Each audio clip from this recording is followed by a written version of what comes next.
오싹한 이야기 2부 제6편 밤마다 우는 아이 소리. 프롤로그. 어둠이 깔린 밤, 인기척 없는 폐가. 그곳에서는 매일 자정이 되면 아이 울음소리가 들려왔습니다. 하지만 그 집에는 아이가 살고 있지 않았습니다. 오늘 이야기 밤마다 우는 아이 소리의 괴담을 시작합니다.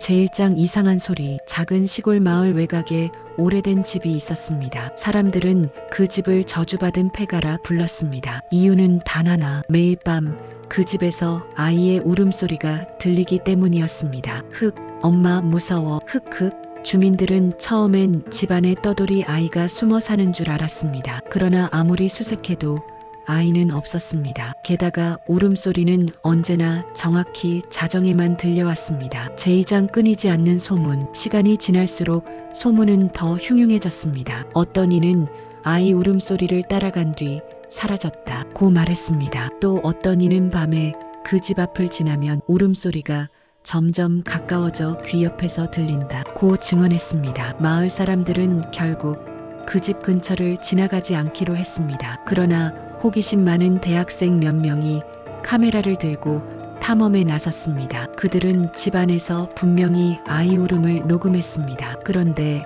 녹음 파일을 재생해보니 거기엔 아이 목소리뿐만 아니라 낮고 거친 남자의 숨소리도 함께 섞여 있었습니다. 제3장 숨겨진 과거. 마을의 노인은 집의 비밀을 털어놓았습니다. 수십 년 전 그 집에는 한 부부와 어린아이가 살았습니다. 하지만 남편은 잦은 폭력과 술에 찌든 사람이었고 아내와 아이는 매일 공포 속에 살았습니다. 그러던 어느 비 오는 밤 남편은 술에 취해 아이를 다그쳤습니다. 아이는 울부짖었지만 결국 남편의 손에 목숨을 잃고 말았습니다. 아내마저 저항하다 함께 살해당했습니다. 그날 이후 집은 버려졌고 자정마다 들려오는 울음소리는 바로 그날 마지막까지 도움을 바라던 아이의 절규라 전해졌습니다. 제사장 직접 목격. 용감한 한 청년이 있었습니다. 그는 카메라를 들고 직접 집안에서 하룻밤을 보내겠다고 나섰습니다. 처음엔 아무 일도 없었습니다. 하지만 시계가 자정이 되자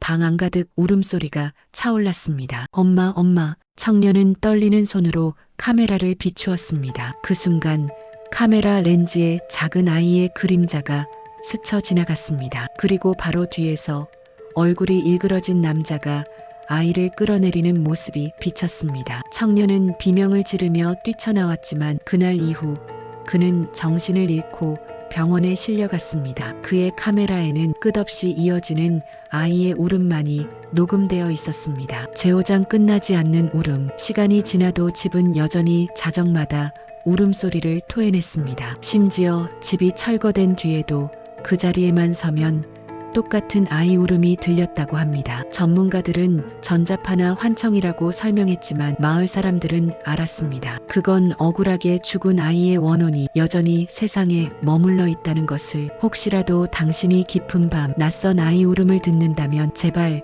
그 소리를 따라가지 마십시오. 그 울음의 끝에는 당신을 끌어내리려는 다른 존재가 기다리고 있을지도 모릅니다. 에필로그. 오늘의 이야기는 밤마다 우는 아이 소리였습니다. 자정이 가까워질수록 어디선가 들려오는 흐느낌에 귀를 기울여 보십시오. 그 소리가 집 밖에서 점점 가까워진다면 부디 귀를 막으시길 바랍니다. 다음 시간에는 살아 움직이는 인형의 기괴한 전설로 찾아뵙겠습니다. 지금까지 이야기 어떠셨나요? 좋으셨다면 구독, 좋아요, 알림 설정, 공유 부탁드립니다. 감사합니다.